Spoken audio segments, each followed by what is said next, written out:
Welcome to the Mulberry Creek Hour. This is Josh Morgan. I'm Vicki Morgan. And we're Mulberry Creek. Woohoo! Yay! Mulberry Creek. So this is like episode 4, man. Episode 4. We're just chugging along. We're doing this, We're doing it. Yep. No access to a radio station studio anymore. For now. We are doing it at our house. Should we make these timeless, like months from now, or, years from now, when we're allowed back out? Are people going to, not want to listen to these podcasts because it's reminds them of a bad time? I think it's good to know how much we persevered. So it may be historically accurate that we persevered, but will anybody want to listen to the podcast if they find it after we're all dead and gone? I'm not laughing at the pandemic. We're going to put this in the time capsule. Yes, we should take this out and post. So listen, I hate to rush this along, but we don't have much time because we have an interview today with local blues sensation Dave Mundy. And it is, it's a long interview. We got a lot of stuff to talk about with him. I'm going to correct you because I wouldn't call Dave local. Dave is international blues legend that happens to live here locally. Exactly. He's from Georgia. He just happened to marry a Newfoundlander, which I highly recommend. Me too. Nice.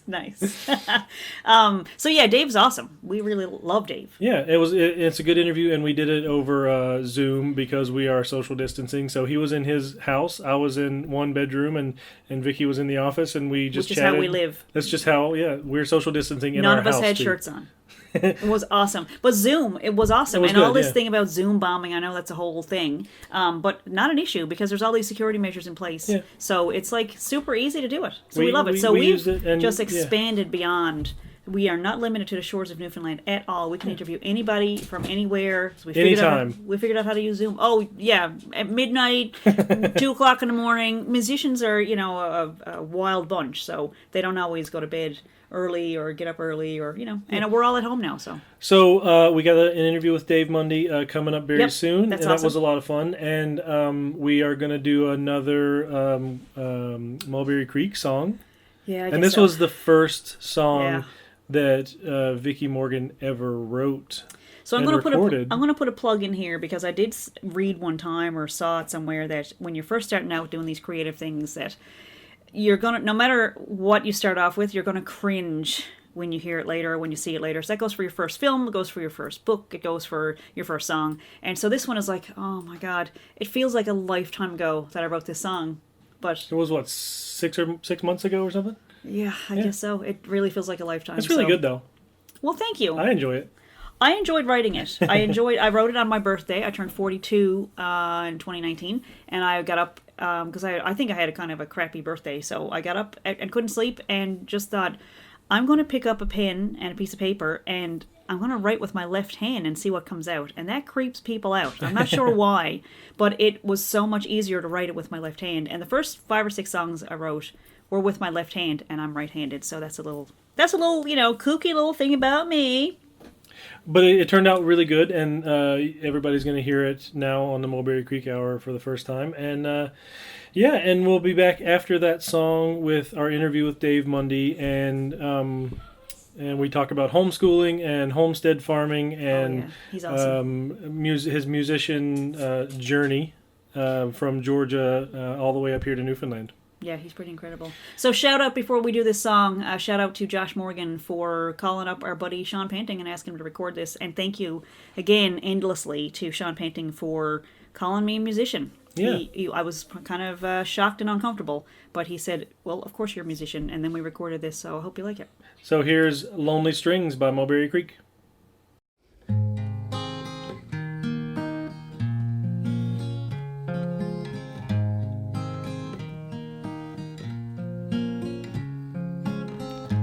Daddy, I learned to play guitar when you weren't looking. All I ever wanted was for you to notice me.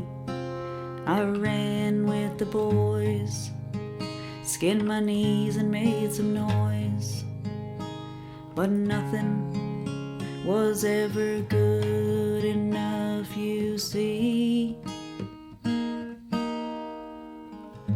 Daddy, I learned to play guitar when you weren't looking. And there's so many little girls here just like me, learning to love in all the wrong ways. If you'd ever took the time to notice me.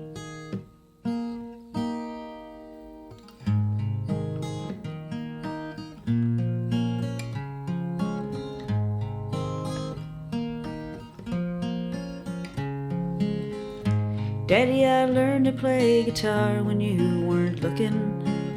That little girl, I guess you couldn't see. She's standing right beside me, and I'll never let her down.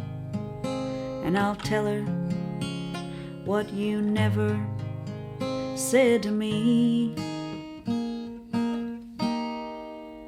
Night after night, with these lonely strings, I put back the pieces of these broken wings. Daddy, I learned to play guitar when you weren't looking. All I ever wanted was for you to notice me.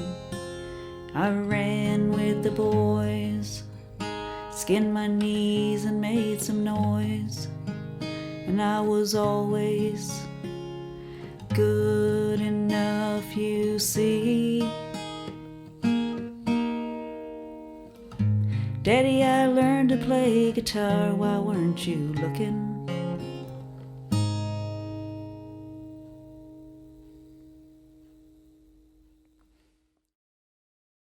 So welcome back to Mulberry Creek. I'm Vicki Morgan. My co-host, of course, is Josh Morgan. Josh, say hey. Hello. And we are doing our first ever Zoom interview because, of course, we are in a worldwide pandemic. So we are doing an interview via Zoom, and we are talking to Dave Mundy in his bed. Welcome, Dave. Hello, thanks for having me. Hello, everybody. It is absolutely our pleasure. So, Dave, let's get right into it. Tell us how a person from Athens, Georgia, Athens, right? Yeah. Tell me how someone from Athens, Georgia ended up in Newfoundland. Yeah.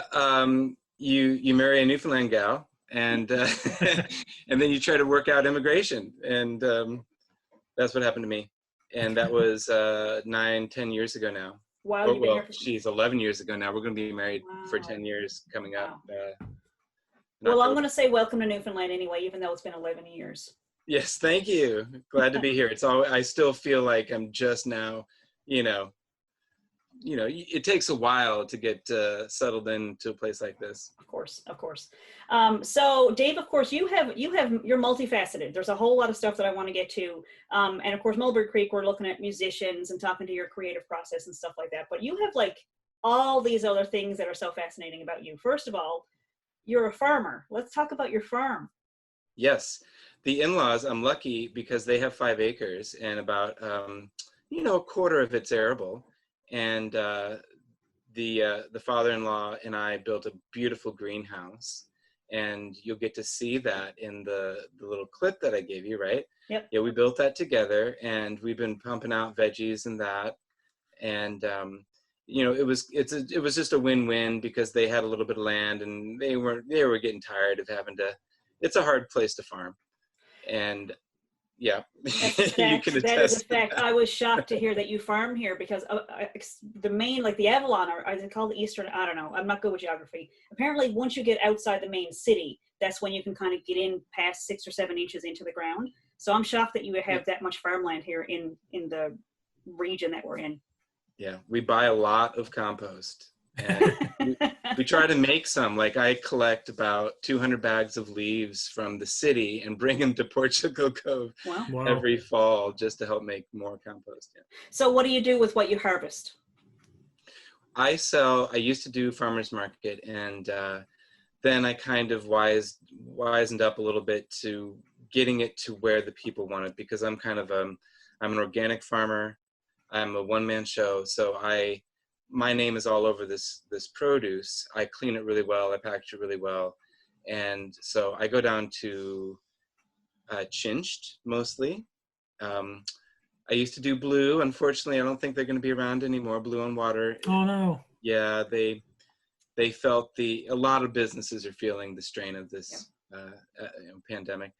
But I think Raymond's is still open. So, I got a few restaurants downtown, super appreciative of the higher end gourmet veggies. And so I go straight to them, and they take care of me. I take care of them. And that affords me to be able to do music. That's how I pay for the music. Nice. Wow. Yeah. I don't think I knew that. That's good to know. You harvest a lot of mushrooms too, right? Do you still do that? Well, harvest, I forage, Really forage, yeah. This is the best place in the world, I think.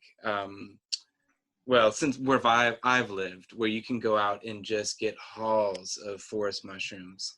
And then you have people like Mark Wilson, who, everyone around here knows Mark Wilson. He farms his own mushrooms now. And so that you'll see more and more. It's amazing. Food security is important to all of us. Yeah.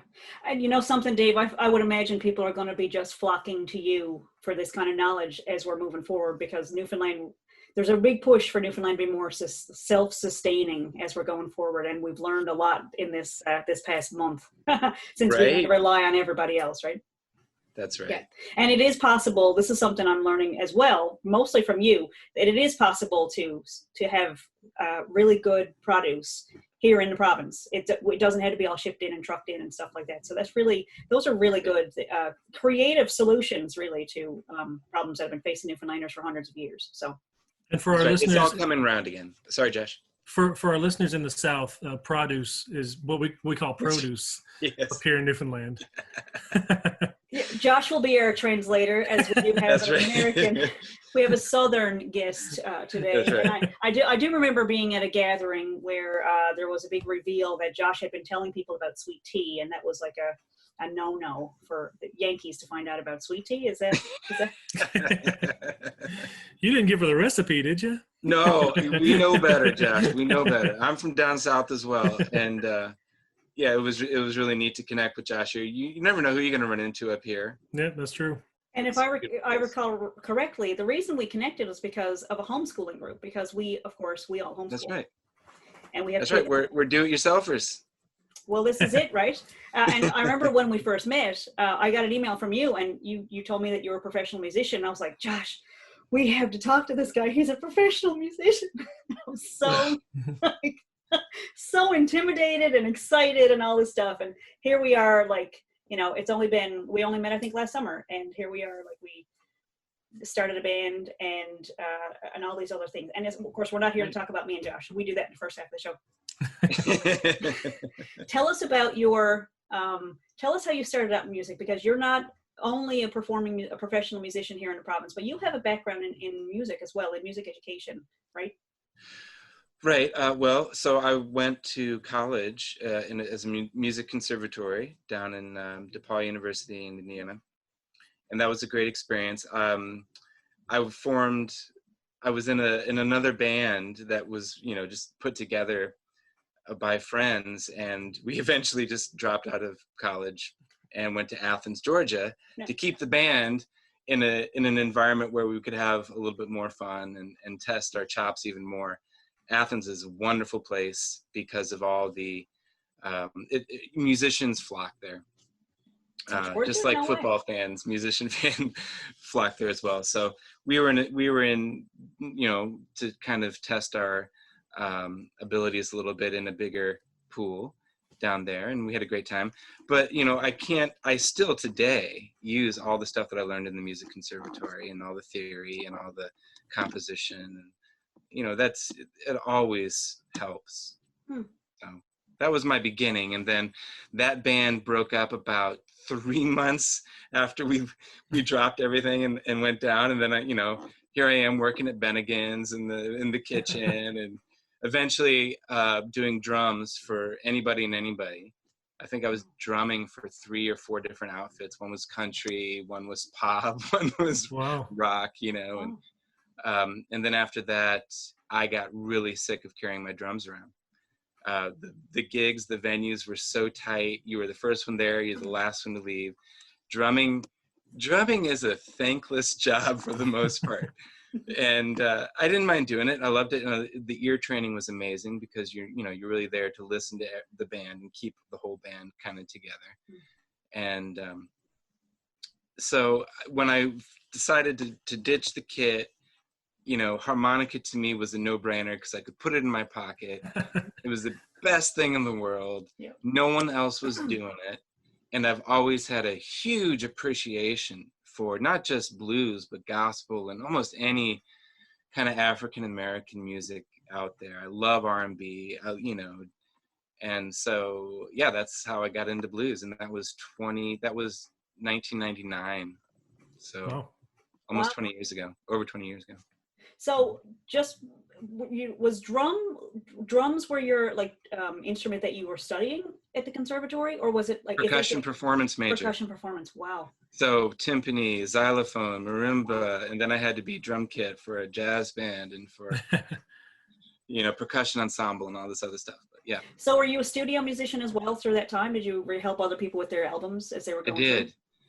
Absolutely. And I had a really nice gift when I left Athens, because I had been part of the music community then for 14 years. Mm-hmm. And I had never recorded any of my own stuff. I was just on everybody else's project. And they all got together and said, all right, we're going to record you now. And that's my first album. That's the Porch album. Wow. And it took, you know, I got all the tracks. I didn't have any Pro Tools. I mean, I couldn't get it mixed or mastered really until I finally decided 6 years later that, okay, I'm going to try music again. So I got Pro Tools and I mixed it, mastered myself so I could share it with the world.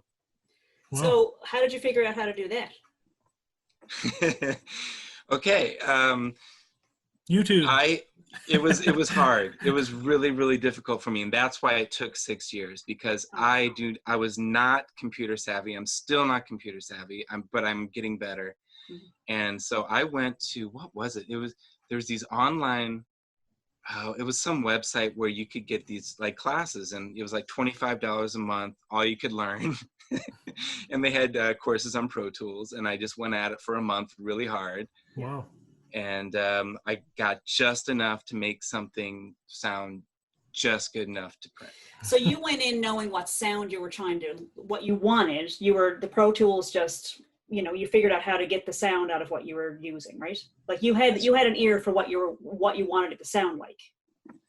Yeah, the ear comes with years and years of being, you know, listening to music basically, and just like understanding. And that's what you have to kind of do when you go to that stage.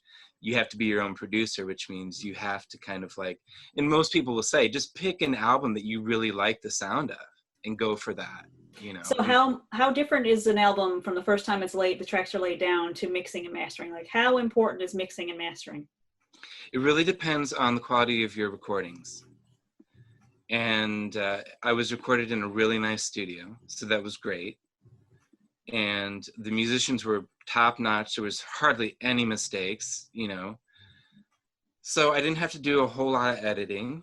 I just had to figure out how to make, I mean, you know, when you start to learn the EQ aspect of it all, you get into quite, you know, you could spend a year just trying to figure out EQ alone, right? Yeah. So, but you understand the basics after a little while if you really try. And then, you know, the other issue is how do you get it to sound good, not just on the speakers you're using, but then on like somebody's computer speakers, or somebody's car speakers. And that's a whole other art that I tried to get a little bit closer to with this last album. I had mixed it and I didn't get the same quality across the board. So when we got it professionally mixed by Jason Whalen, thank you, Jason, you're awesome. He let me come into the studio and watch what he was doing. And then I got to increase my knowledge of how to do this. But, you know, people spend a couple years in a professional environment just learning this. And I have a real respect for that. And, you know, I say, go for it, try it on your own, you'll get better. But at the same time, the pros are there for a reason too. Yeah. So go ahead. Sorry, Jeff. Sorry about that. Do you, Dave, use a full band all the time, or do you play solo sometimes? How does that, when you're playing live, like, is it always with the band? These days, I started out playing solo, and then eventually I got people to play. I got guitar players to do some blues with me, and then I'd play on their projects. It'd be kind of, you know, you help me, I'll help you. And then the first band that I put together, I was using John Clark, I was using Adrian House here in town, and the Black Sheep.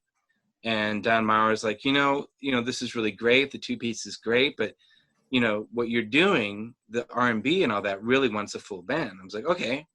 So I put a full band together, and that took me a little while. Everyone's super busy, but I got really lucky. I got a drummer and a bass player that had been together for 25 years, and then the best kind was formed. And then after 4 guitar players, I finally found Callum.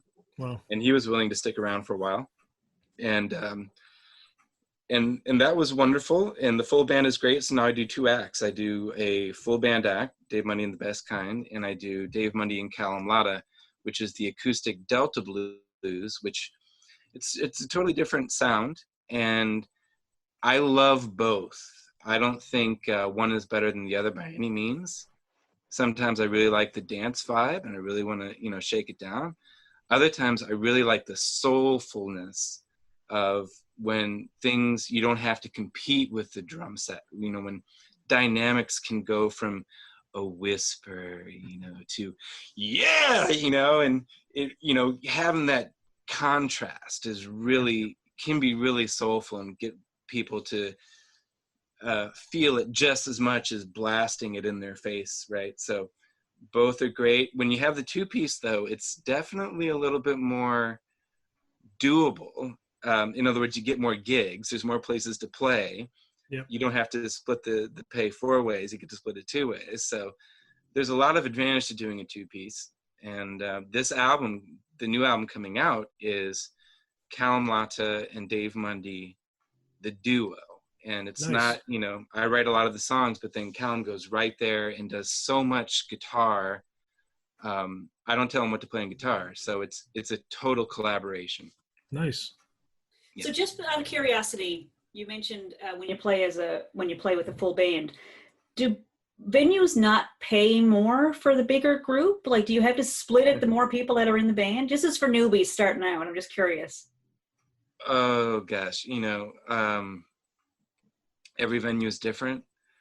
The venues that I've found, they do what they can, but the venues downtown have a huge overhead. So no one's getting rich off playing music. You're doing it because you love it. Yep. Absolutely. And yeah, and if you have a good product, you can make just as much selling a few CDs as you can doing the show. And so you have to balance both of those to really make it so that your spouse lets you keep doing it. So when you first moved to Newfoundland, was there a big market for blues music like you do? Or was it kind of a hard sell? Or is there a big community here in Newfoundland? That was one of the first things that I was blown away by. And I felt so at home right away because the blues community here is well established. It's got a long history. If you think of Roger House, Dennis Parker. Yeah. Dennis Parker. Yeah. You have a lot of other acoustic Robert Johnson style. The Robert Johnson style blues is very strong here. And I love that, but I kind of like the little bit more southern, less refined, more the gospel, the Delta gospel blues is what I love the most. But I have a guitar player that can do it all. Like, he loves the Robert Johnson, the Peter Nevias, right? Dr. Peter Nevias, the late and great. That was a huge influence for my guitar player. So he is, and my guitar player is also an ethnomusicologist, right? Callum Latta. Wow. He doesn't like it when I say my guitar player because he stands out on his own, and he has his other projects too. He's an amazing musician. So someone that plays guitar. Yes, that's right. Oh my gosh. Yeah. I was thinking earlier when you said that you started out as a drummer and then you went on your own. I'm sorry, who was the drummer in the Beatles? Ringo. Before Ringo, right? No. I Peter. mean, like, I can't Yeah, imagine the rumors that went around town with. Remember our drummer? He's doing his own album. But anyway, they were. It was well received, and they helped you out. So they must have known you had a lot of musical talent built up. It was more than the drums. So let's talk about the new album, though, because that's a big. That's been really impacted with the stuff that's going on. So you had a new album ready to go. What happened? What's going on with that? Yeah, I'm not in the same, there's a lot of other my friends. I'll drop, like Nick Earl and the Reckless Hearts are going to have an album come out in a couple weeks. Bowater, and I just played a show with these guys right before all the shutdown happened. They have a new album coming out. And then ours was going to come out May 16th, and we don't know when that's going to be. But, man, as soon as the curtain is lifted, there's going to be an explosion of good music, that's for sure. So is there any way at all to release it, like just a soft release where it's just available on iTunes, or you can just order CDs from wherever? Like, I know if you do a book, you can put it on Amazon, but is there any way for musicians to keep on Sure. release anyway? Like, what are people doing? I mean, this is the first time this has happened, but it's probably not going to be the last. So what's the plan? I don't know. And I think none of us do. I think we're all kind of playing it by ear at this point. This is the first time in history that, we've experienced such a global event, right? Like all of us are just kind of wondering what's going to be next. So we'll take it day by day, but you're right. There's lots of other options. We can do digital release, and we can do digital parties, like, and you see an explosion of this alternative way of presenting music every day. It's awesome. It's been really cool. Right. Yeah. Richie Perez has put out some really fun things, right? And so you can do all kinds of other things, and we're just, we'll have to have a talk at some point if this is going to go into extra innings. We'll see. Really, it's wild watching what's going on, and so the new album is called, I wrote it down, sorry, the new album is called Make Me Down. Make Me Down. And we are not going to do a song from the new album today, but you do have a song for us, and it's called In the Garden. And I'm looking forward to hearing that. So we're going to just go to that. This is Dave Mundy, In the Garden, and we'll take it away, Dave.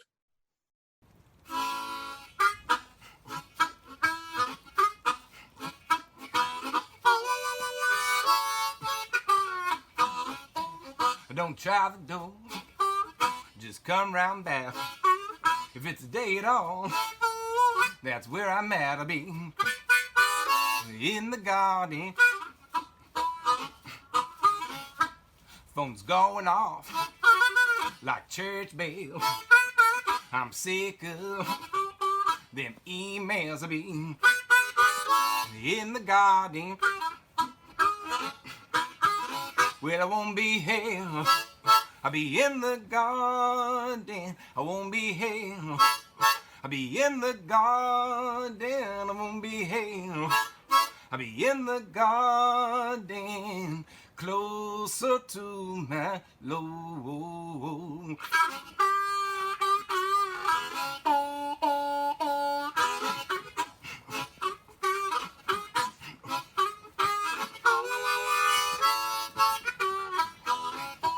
My baby's digging her taters up. Now's not good.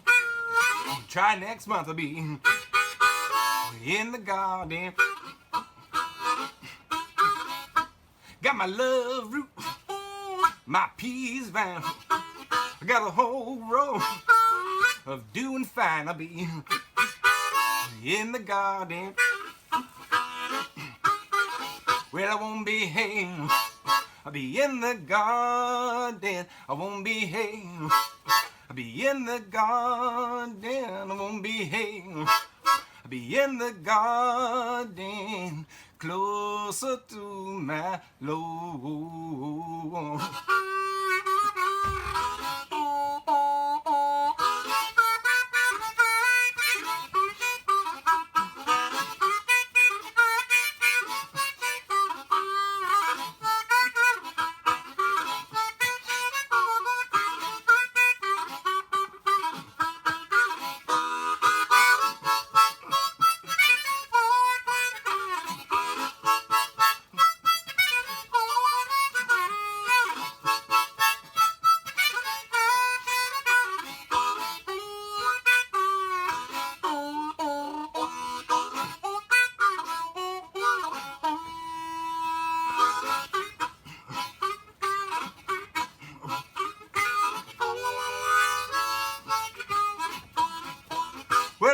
smell that black gold.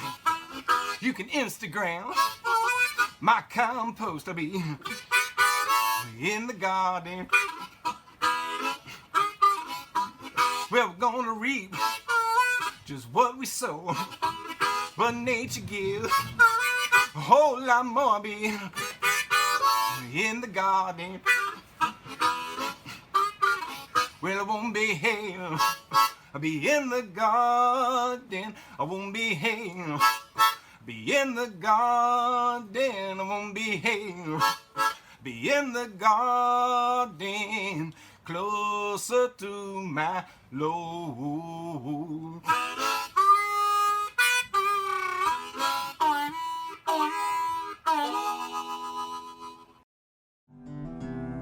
Did you know that Mulberry Creek hosts an online open mic? Join us on Friday nights for the Oops Online Coffee House. Go to the Oops Coffee House group on Facebook, click join, go live, and play a few tunes with us. We'll be playing some covers, some traditional music, and some of our own stuff. And as always, it's okay to make mistakes. That's why it's called the Oops Coffee House. Join us every Friday night on the Oops Coffee House group for a virtual open mic hosted by Mulberry Creek. Welcome back to the Mulberry Creek Hour. I'm Josh Morgan. I'm Vicki Morgan, and we're joined by Dave Mundy, of course. How awesome is Dave Mundy? Seriously. Oh, thanks, guys. Love you too. So if you're looking for Dave Mundy music, tell them, Dave, where they can find stuff if they want to download some albums or buy some albums. Where's the stuff, all your previous catalog? Where can we find that? Okay. Bandcamp has that. So you can go to Bandcamp, get the digital stuff. And if you want to sample, more first, and I would just go to the YouTube channel, Dave Mundy Music, and then you can see what's going on a little bit there. And yeah, Bandcamp has like 5 projects on there, lots of RPMs, and there's like for like $1, you can, those aren't professionally done, but the other albums that are professionally done are also there too for like $5 or $7 or something like that. So yeah, in the garden was off an RPM, is that right? This last RPM, yeah. Awesome. How many RPM albums have you done? Since we moved back December 2014, so 15, 16, 6 since 2015. Nice. So Dave, one of the things that I really, really like about what you've been doing is you do some really great music videos, and you've been working with the incomparable Zinova. I mean, that guy he's brilliant. He's visionary, right? He's brilliant. Well, that's great. Thanks, coming from you guys, which are nostalgias yourself. Well, thank you. But Zai, yeah. I mean, seriously, Zai has a real eye for this stuff, and you guys work so well together. And you do have a new music video up from the new album on your YouTube channel, right? Yeah, and we did that, again, right before kind of like things were getting crazy, early March. Yeah. And we did it, in the cold woodshed, and it was a live take, and we got lucky, and yeah. Stuff usually doesn't work in the cold, I can tell you. Batteries die, camera lenses get fogged up, people are cold, or vocal cords get really, constricted and stuff. So yeah, Callum couldn't feel his fingers after a while. I can imagine nobody could feel any extremities. So I encourage people to go to Dave Mundy Music on YouTube and check that out, because there's a bunch of other stuff on there as well. And Dave, this year during the RPM, you were posting videos. You did like a video diary kind of thing. How many days did you do a new song? I did 10. But songwriting to me is a beautiful thing, and it's an art, and that I'm trying to get better at. And a good way, I've been doing it for so long now, a good way to try to fine tune, what I'm really thinking, what I'm really feeling, is to try to do some just basic instruction and just go through the process with people in a live format. So I did that this year, and I kept it super simple. But RPMers in this town are very passionate and have a lot of fun with it. They're, Yeah. So it's a great audience of songwriters, especially in the month of February when people don't have a lot of other things, to do necessarily. Right. So I had a great time. It was a blast. It was awesome. It was really fun to watch. Like, it was really fun because you bring in Sunny, and you guys are just awesome. I want to ask you about your songwriting process, and how long does a song usually take? Is there a kind of a formula to it after all these years, or are you like a wake up in the middle of the night guy, or a labor over something for months? Like, tell me how do songs come to you? Right. I love, you know, the challenge. Like if somebody says, "Hey, I need a song like this," like Calum was like, you know, give me something ragtimey. I was like, great. And so, you know, it didn't take long. And usually, if I have like an idea what I'm going for, then the song could take. You know, this is just the initial song, just like the very basic bones of it can only, you know, in about an hour or two, if you're focused, you got it, right?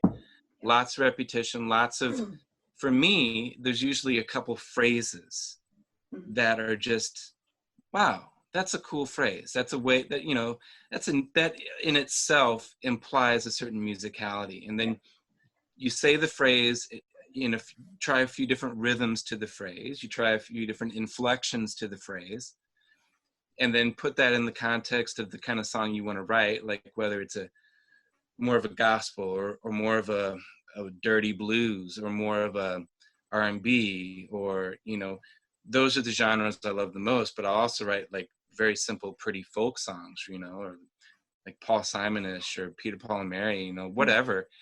And so, you know, once you have that basic melody over for your chorus, then the song, you know, then the verses to me are kind of like, well, what kind of verse would make that chorus sound better?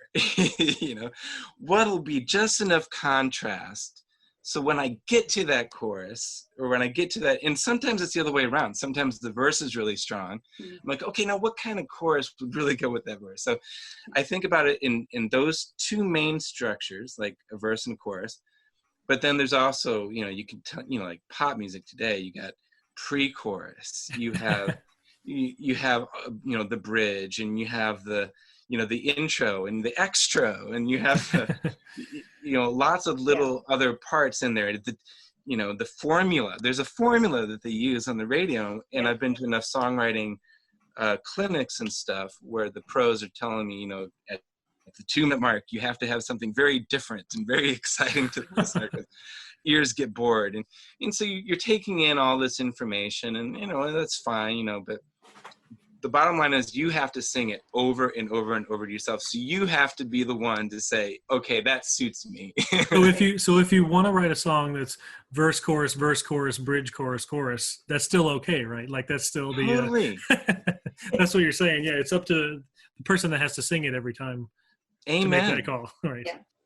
You know, since contrast is so important, you don't have to add. Sometimes you can just take away, you know, and it's just a very simple thought. And people don't think, you know, you keep thinking you have to add on and add on and add on. And sometimes what it needs is just less. You know? Yeah.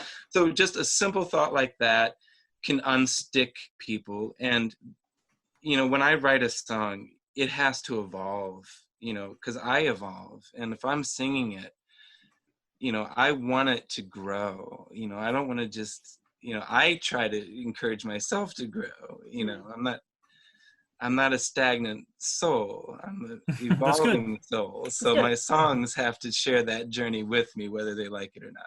So Dave Mundy from 10 years ago is not the same Dave Mundy music that we hear today. No. Amen. That's it. I tell you what jumps out at me is that you also have a background in massage therapy. Yeah. And I feel like your personality is just it relaxes people. It brings out the best in people. And that's why I asked about the songwriting. I just finished a songwriting course this winter, and it was such an environment where you were challenged and encouraged, and it was a really safe environment. And I feel like that would be a real natural fit for you to draw that out in people. And you don't make music seem like this elite thing that nobody can get into. You really make it feel accessible. Oh yeah, we all are musicians, you know, and we should consider it, because it's such a rewarding thing, you know, when you fill your lungs full of air and then let the vibrations resonate throughout your body. It just feels good, and everybody can do that, right? Yeah. So if it's, you know, and then if you want to get more complicated and bring an instrument involved, that's fine, but we are instruments, you know, and being in a rhythmic state, right? Just feeling the dancing, or just being in a rhythm, does wonders for our healing, for our health and well-being. So I feel like there's a receiving part of music too, where you write about a feeling or you have a feeling and you put it into music. And then there's Mm. a person on the other end that's receiving that. And it might not be what you intended, but there's like a communication that happens. It's almost like a language that transcends talking and, you know, writing and things like that. It seems like it's a language that people learn. You know, when you and Josh play together, right? There is so much going on in kind of the ether that, you know, we don't have really words for what's happening, but the fact that we're able to sync up so precisely with each other and feed off each other and create these harmonies, right? It's really hard to quantize that. I mean, Mm. it's something that just, it's a miracle that we're able to do that, really. It's very special. And, you know, then you put a band together and you get more and more people that are just able to fall into this space, right? It's amazing humans can do that. So it's not something that, you know, it's a superpower we all have, right? It's a pretty fantastic feeling when you have several people doing the same thing, and then you're looking around going, are we making that sound? Is that us? Like, is that all of us together? Yeah. Yeah. I'm finding too with the kids, our kids are singing a lot more, and they kind of almost do it when they think we're not listening. Like you'll hear Peter burst in the song, just singing along with something, or him and Henry will kind of join voices sometimes. And it's like, I just want to capture that feeling for them and say, this is, you know, you could always have this feeling. And it kind of, the environment we've kind of created here, and I know you have the same environment at your place, is of learning and growing and communicating with each other and getting that mushy, lovey-dovey kind of vibe, you know, like that's our language, man. Like 20 years ago, I would have went, what? But now it's like, yep, totally. I totally get what you're saying, man. Like it's such a vibe and it's such a level to be on. And it really is a cool thing to be able to share that with our families. And I know I can tell stuff to Josh in a song. I can't say it to his face. I couldn't even say it to him on a Zoom meeting. So tell me about homeschooling, because you guys started out, of course, you had Sunny here in Newfoundland. We, on the other hand, started off in Maine. So we decided to homeschool instead of going through the public school system in the US. You were here in Canada and decided to homeschool. So tell us what homeschooling's been like for you, because I think that's a big part of our lives. Yes. Okay, because during most of the year, like the growing season here is pretty short. I mean, I'm still slinging veggies, but, you know, through November. But for the most part, you know, and I can't, you know, the snow on the ground all the way through April, right? So you're looking at like from May. I have half the year to be a musician, and I get to be a homemaker ultimately. And I love to cook, and, you know, I'm fine, you know, doing all that. But so I have the opportunity then to not farm my child out, where a lot of, you know, parents who have, you know, they're working parents, and, you know, they don't have many options because, you know, they can't bring their kid to work. Well, you can. Well, I can't bring him to the bars, but I can definitely bring him to the farm. He's definitely on the farm with me all the time. Yeah. And so it's an amazing opportunity that I felt needed to be needed to be the way to do it, because both my parents were educators. You know, so, you know, growing up for me, I was the oldest. I would help my mom grade her papers, you know, and it was just like, that's what we did. We just helped each other out. I had a much different approach. I felt so much more empowered when I went to school in the classroom because, you know, I mean, I was grading papers. It was like, I knew what the teachers wanted. I knew what to expect. You know, I didn't need to be motivated to do this. It was just like, well, that's what we do, you know. We learn, we try really hard, and we go, you know, I didn't want to get anything wrong, right? Because I didn't want that red pen being on my paper, right?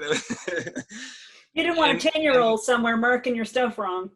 Right. So I was motivated to learn. And then what that did throughout my educational process was teach me that more important than just going and doing everything that the teacher wanted was to self-educate.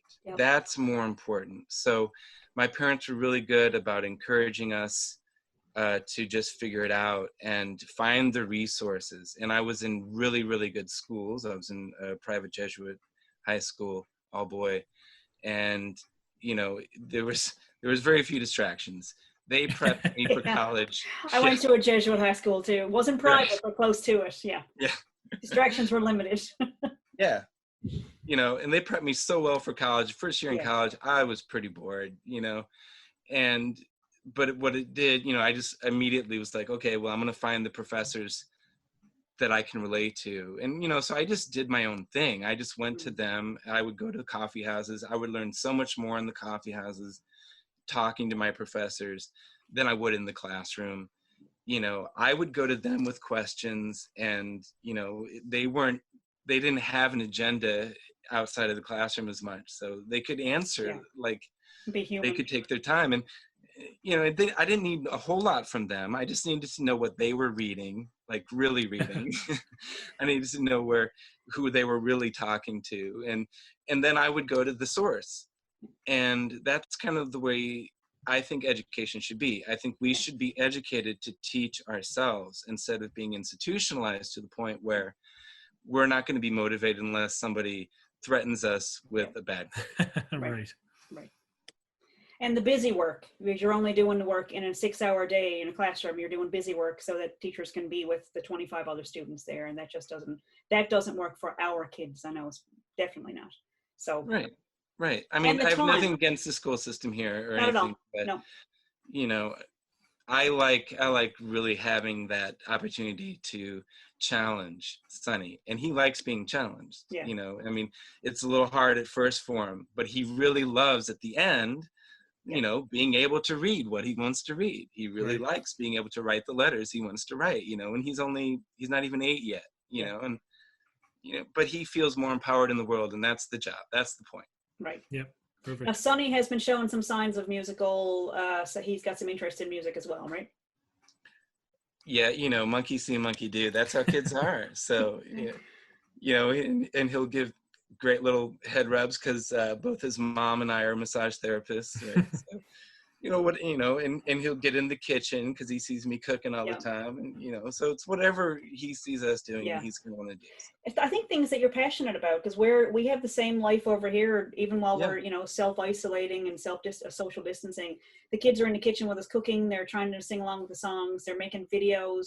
Henry does his own little show called Henry Chats. He wants to have his favorite musicians and writers on his show, and it's like, it's amazing that they have the same interests, but I think it's because they see passion in what we're doing, and following what we're passionate about is just so, not being in that institutional brain space of I have to do this for 9 to 5. Like it's really opened up a world for Josh and myself, I'm sure, at the very least. And so it's really great to meet people who seem to be really on that same wavelength of taking every day and making the most of it, living out your passion, you know, listening to your inner guidance and following what feels good, and spending lots of time with your kids because they're getting big. Like Sonny's almost 8. I can't believe that. Like, it's so, anyway. So tell me. Those are beautiful points, Vicki. Thanks. Well, Definitely. Thank you. It's I do tend to ramble sometimes on the show, but it is so nice to connect with people who get it, you know, who really understand that it's over before we know it, and it's better to just enjoy it while we're here. So,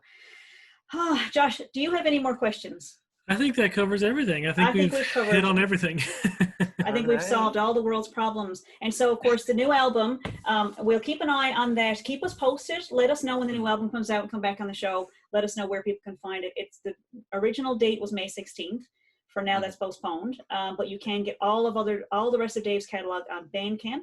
And of course, go to Dave Mundy Music on YouTube. You can follow him on Facebook as well. And keep an eye on what this guy's doing, because you know, there's a lot of really great creative stuff coming out of this guy and his family. So, you know, and we're also going to post on the Mulberry Creek Hour Facebook page. There's a special bonus video of Dave and family singing a cover song. So we'll put that on Facebook on the Mulberry Creek Hour. One thing I will mention, that you said you can't take your son to bars, and that's something that we, as a personal pet project, something that we're trying to take on, is to have more places that you can take kids to, because in my day here in Newfoundland, we went to a kitchen party every Friday and sometimes every Saturday night as well. And there was a blue cloud of smoke and everybody was drunk and, we just kind of got lost under the table. But I really want our kids to experience the music that their parents are making. So it's really our goal when all this thing is lifted is to have more opportunities where we can hear Dave Mundy and sit with Sonny and Nadia and watch this, watch the tunes happening, because I think that's really important for this. The live performance is a really important aspect of what we're doing. That is a beautiful dream. We need to make that happen. All right, let's do it. The Battery Cafe has a whole bunch of acoustic stuff. Most of the bars downtown aren't allowed to have kids in there, but there are places like Battery Cafe, and hopefully, maybe there's some room here for some new places to open up that can have some entertainment. Maybe some of those restaurants downtown could have some live entertainment. Those are the things. I'm putting it out to the universe. Once you say it out loud, it has a better chance of happening. So the world is changing fast. Yes, and it's a good time to plant seeds. I'd like to see more of these gigs going on so that families can come out and attend them and play. And we're looking forward to the new album, babe. I'm glad that you were able to join us, and thanks so much for sharing everything with us. And we'll see you as soon as the social distancing is over. Hey? Yes, thank you so much for having me, Vicki and Josh. Appreciate you very much. Thanks, guys. See ya. Thanks so much. So that, of course, was Dave Mundy. We want to thank Dave very, very much for joining us on the Mulberry Creek Hour. We want to remind you that on Friday evenings at 5 Eastern Standard Time, that's 6:30 in Newfoundland, we still are doing the Oops Online Coffee House. You join the Oops Coffee House on Facebook and go live on Friday evenings and share a couple of tunes with us. It's hosted by us, Mulberry Creek, and that's pretty much what we're going to be doing till we can see people in person again. And as always, thank you to our home station at CHMR and the crew over there. We've got Hans and Colleen and Bob. You guys are so amazing to give us this opportunity to do this. And after the show airs on CHMR, you can find our podcast on Google Play, Apple Podcasts, Stitcher, Spotify, pretty much anywhere you get your podcasts. So if you like what we're doing, please tell your friends about us. Tell them how fun we are and what a laugh you had while listening to our show. That's everything for the Mulberry Creek Hour. Thank you for listening, and we will see you next Tuesday. Bye!